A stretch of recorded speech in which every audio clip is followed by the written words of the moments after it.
Hai, pagi terakhir dekat Mersing ni, diorang nak bawa kami pergi hiking. Just now. In one. Just In one. Ingat I ni rajin sangat ke? Ush, kena lalu titik kayu. Ayo.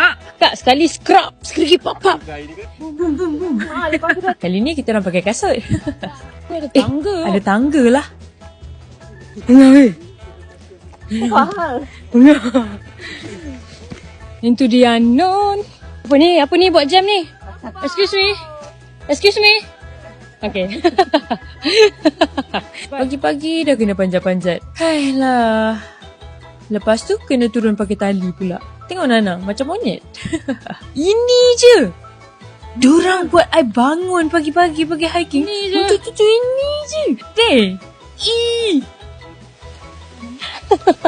Nana. Tak ada. Okay. I nak pergi pantai. Biarkan mereka dekat sana. Pantai ni Nana, tinggal orang. Tengok tu. Jom. Oi, nak tinggal juga kamu. Okay, jom. Kita mandi pantai. Nasib I ingat jalan balik. Sikit lagi almost arrive. Jarang sekali happy nampak tangga ni. Nana. We reached up. Yeah, we reached already. Yeay, sampai. Let's go. Nana, macam tasik cermin. You see? Nice new view. Jom. Oh, so nice.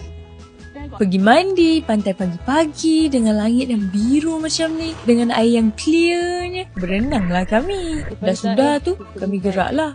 Sedihnya. Ni last mandi kat sini. Sedihnya. Lepas tu, breakfast nasi lemak. Now kita orang nak balik dah. Tu dia back. Tak relax. Balik.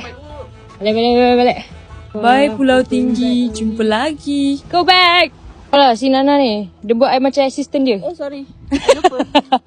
It's okay. Bagi lagi lah. It's okay. Eh, dory fish. Macam tu je Nana distract I. Bodoh lah. Tak guna. Bye, guys. See you in our next trip. Dekat mana Nana? Alah. Dah. Bagilah hint. Oh, okay.